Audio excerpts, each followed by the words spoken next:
Kita udah fix nih ada dua proyek kolam besar, yang satu 65 ton dan 30 ton. Itu satu lokasi. Ya, 60 sama 30 ton. Satu lokasi dua kolam. Ya, gabung aja kok kira-kira. itu pun sebetulnya kalau nggak saya tahan mau bikin lagi, tapi saya nggak sanggup. Nah, ini dari keluarga Cikeas itu. Nah, yang satu lagi nih di luar pulau di Palembang. Dan itu nanti puji Tuhan akan jadi proyek kolam koi terbesar sepanjang sejarah Blaze Koi Berdiri.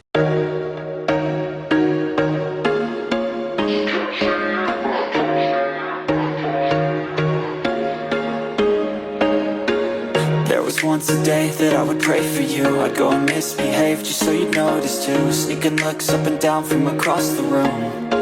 Damn, what a hell of a view. I feel good, you look great, I like you, I can't wait. A first time, a first date, you're so fine, I'm so late. You sip wine, I drink straight, don't waste time to my place. I feel my heart erase, so catch me if I fall.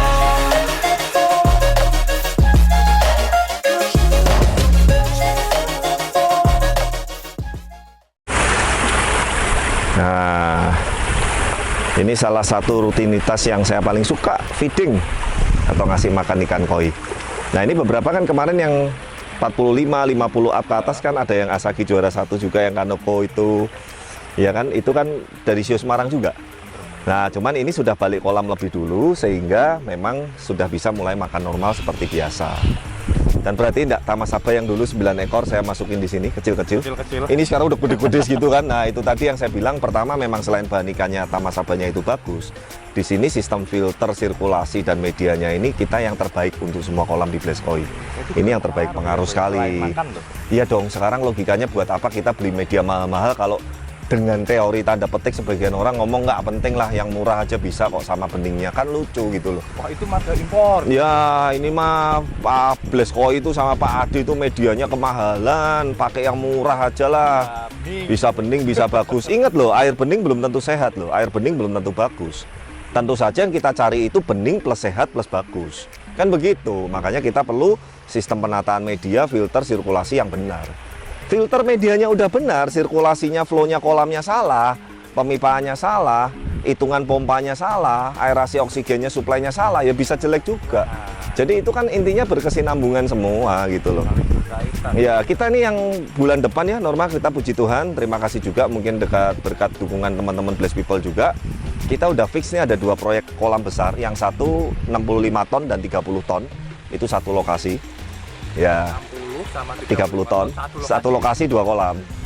Ya, itu pun sebetulnya kalau nggak saya tahan mau bikin lagi, tapi saya nggak sanggup. Nah, ini dari keluarga Cikeas, siapa beliau nanti kalau udah kita mulai, sebetulnya udah mulai pengerjaan, tapi kan ini masih pengerjaan persiapan dan galian tanah. Nah, nanti kalau kira-kira mungkin 2 mingguan lagi kita udah mulai ke sana, karena itu sudah mulai pemipaan nanti. Nah, agak rumit. Nah, nanti kita akan coba sharingkan ke teman-teman prosesnya supaya minimal teman-teman ada gambaran itu. Nah, yang satu lagi nih di luar pulau di Palembang. Dan itu nanti puji Tuhan akan jadi proyek kolam koi terbesar sepanjang sejarah Blaze Koi Berdiri. 1.300 ton. 1.300 yes, dan saya kasih tahu ya bocorannya ya, bukan cuman sekedar besar, tapi mewah, tapi super, tapi estetikanya luar biasa. Bahkan nanti di tengah-tengah kolam itu ada pulau. Kolam koi tengahnya pulau. Nah, kayak apa nanti udah, kalau penasaran nanti tunggu aja lah pokoknya ya. Nah, itu saya senangnya begini teman-teman, karena memang saya kan sering ngomong bahwa kita ini kan memang pekerja seni ya Norma ya. Jadi memang puji Tuhan kalau ada orang yang percaya dengan kita, bahkan beliaunya itu ngomong beliau untuk masalah budget nggak ada masalah. Yang penting saya suruh kasih yang terbaik, baik dari sisi pembuatan kolamnya, medianya maupun nanti sampai finishing estetikanya. Nah, saya berkaryanya bisa lebih maksimal gitu loh. Dan ini saya sudah komit sama beliau, bahkan saya ngomong ini akan jadi kolam yang terbaik di Indonesia. Terbaik di Indonesia, pegang omongan saya. Ya ingat loh ya, bukan cuma besarnya doang ya, tapi besar, berkualitas, finishingnya nanti detailingnya kayak apa, finishingnya nanti ornamennya seperti apa, pemilihan isi medianya seperti apa, nanti tunggu aja. Ya, dan kabar baiknya full outdoor. Outdoor full. Kalau aku tanya ke Wadi itu ada tantangan tertentu. Wah, itu tantangan banget. Makanya saya sampai nanti berangkat Palembang yang pertama ini saya ajak 2 orang ahli saya, yang satu ahli di sipil, terutama masalah galian tanahnya kan ini harus saya pertimbangkan. Saya harus pelajari kontur tanahnya seperti apa. Karena kan kalau tanah terlalu labil atau yang gerak itu pun kan untuk nahan konstruksi sebesar itu 1.300 ton itu kan 1.300 ton belum air dan lain-lain loh. Kan itu baru konstruksinya. Kalau udah diisi air nanti plus ada media plus ada ikan koi lebih berat lagi kan. Nah itu kan nggak main-main. Nah yang kedua saya ajak memang orang sipil kolam saya yang paling lama ikut saya juga. Jadi memang proyek yang ini saya kasih yang terbaik semua. Bahkan kita kemarin ada beberapa ya mohon maaf, nanti kita pasti begitu bisa akan langsung update. Ada beberapa customer baru yang kolam sekitar 10 ton, 12 ton terpaksa saya pending dulu. Karena benar-benar tenaganya nggak cukup. Itu nanti yang Palembang aja pekerjaan 20 orang. 20 orang, ya 20 orang.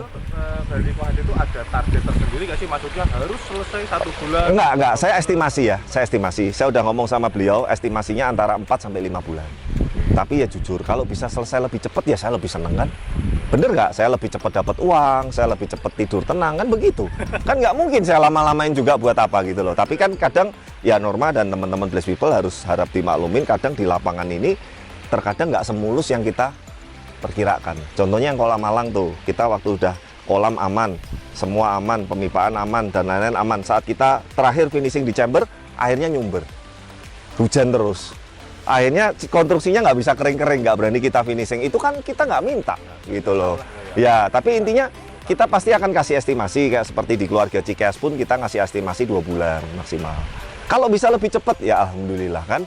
Kita pun kan juga tidurnya, kerjanya bisa lebih kelar kan juga lebih senang. Tapi overall seperti itu. Nah ini tadi ya sekilas kita bahas mengenai kolam. Dan ini full outdoor juga, tapi Norma dan teman-teman bisa lihat kualitas airnya. Dan ini porsi makannya udah mulai saya naikin. Kalau dulu Norma ingat 1 mangkok ini, sehari 2 mangkok kan? Ya kan, sekarang 1 kali makan sudah 2 mangkok, sehari udah 3 kali. Wah. Nah, dan Big Boss-nya masih tetap sebulan sekali. Masih ini kok. Masih, nanti belum jadwalnya Big Boss. Nanti kalau udah jadwalnya Big Boss, kita langsung kasih lihat ke teman-teman juga. Jadi ini jalan 2,5 bulan kolam ini. Ya, nah sekarang kita mau review ikan yuk. Ada ikan baru? Ya, sebetulnya ikan lama, tapi ini ikan yang sudah diambil customer.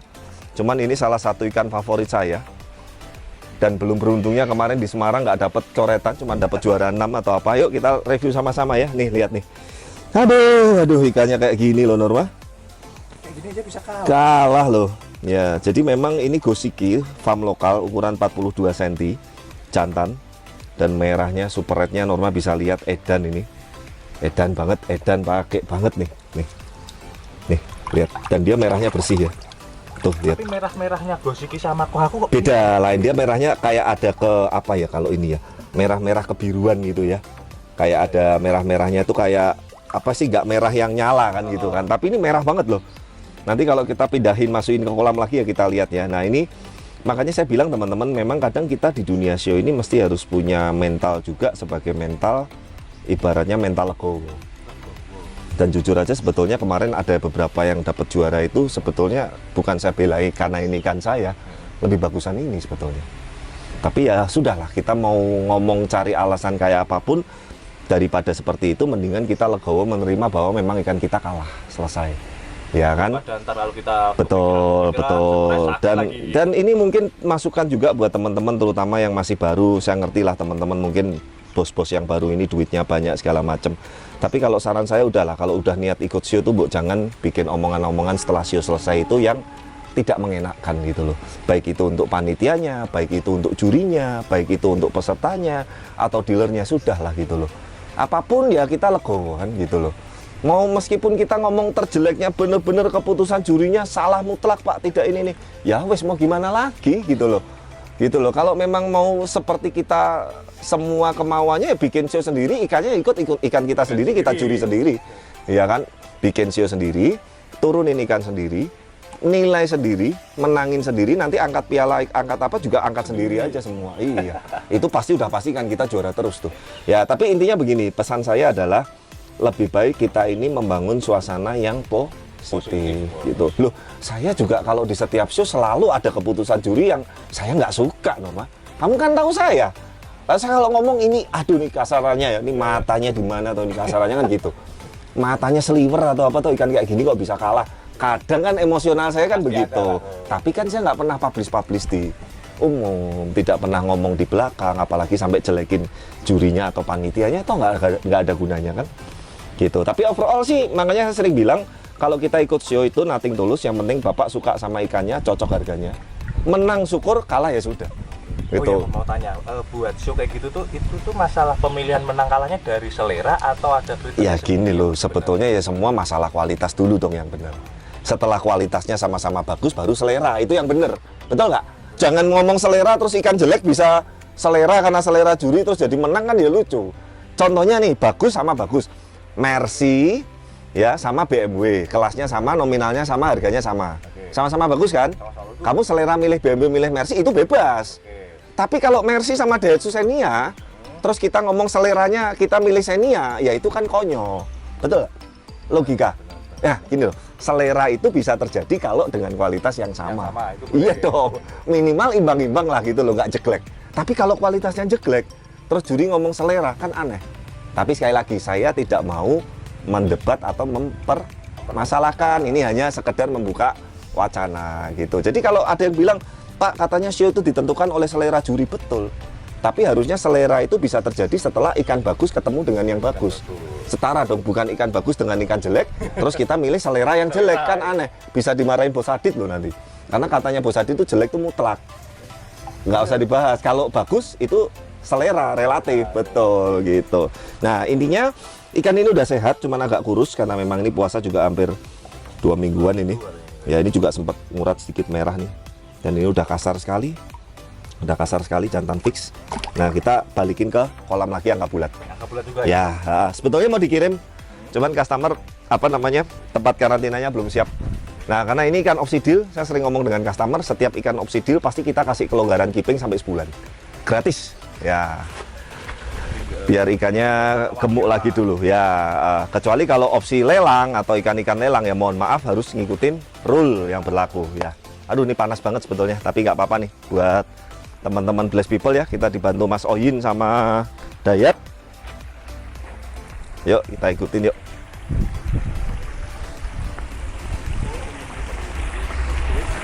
Agak panas-panasan dikit Mas. Ya. Biar hitam solid. Ini masih ada satu gosiki lagi yang belum pernah saya show-in nih, yang pas step nih. Nanti buat Jogja nih. Ya, merahnya lihat tuh. Ya kan? Sadis ya. Ya, belum pernah show, masih perawan ting-ting, belum pernah menyentuh arena show. Lagi semedi terus. Nah, mumpung Jogja ini ya teman-teman, kira-kira awal Agustus itu nanti ada show lagi di Jogja. Nanti ini kan istirahat. Kita kemarin berangkat Medan kan kitanya nggak berangkat, hanya nitip ikan aja, titip ke teman tim handling kan. Artinya kita istirahat sampai tanggal 7 Agustus. Jadi kita ada istirahat 3 minggu. Wah, lumayan banget. Ya, dan bukan cuma untuk mempersiapkan, saya pun bisa ngerjain yang lain, Norma. Kalau setiap minggu saya suruh ngurusin ikan show, nggak kerja saya. Iya, padahal kan saya, ya mohon maaf Norma, maksudnya kan Norma tahu sendiri kerjaan utama saya bukan ngurusin ikan show gitu loh. Yang tadi saya cerita, saya lebih concern ke proyek-proyek kolam yang baru, ke kebutuhan-kebutuhan ikan customer yang memang dia cari ikan yang baru tapi nggak suka show, ikannya harus kita kirim dan segala macam, ngatur dari Jepang, ngatur dari dealer lain. Nah itu kan memang yang utama, jujur sih. Sebetulnya show dan lain-lain itu, mohon maaf banget, bukan berarti saya nggak mau support show, tapi memang persentasenya di Bless ini kecil. Gitu loh.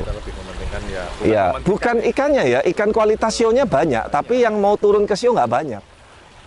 Itu karena dari pengalaman-pengalaman yang saya pernah alami dan sharingkan. Tapi poinnya tadi teman-teman, itu tadi salah satu ciri kalau kolam sudah mature seperti yang 35 ton kan sudah jalan 2,5 bulan. Ya kan, boleh mulai tingkatin kasih makannya, boleh mulai tingkatin porsi makannya. Terus tadi ada ikan yang pulang show, juga perawatan namanya karantina dan lain-lain juga harus kita hati-hati sebelum masuk ke kolam. Tapi overall sekarang oke semua, udah sehat semua. Aman. Pergerakannya juga bagus, nggak ada ikan mojok, nggak ada ikan yang menyendiri, nggak ada ikan yang sempoyongan. Besok kita udah mulai makan normal, asik banget. Ya, oke. Thank you ya yang sudah menyimak video-video dari kami, dan terima kasih sekali yang sudah mendukung dan menonton terus Bless Channel. Jangan lupa dukung, like, comment, dan share. Dan semoga video-video dari kami bisa bermanfaat dan terus berkembang. Bye.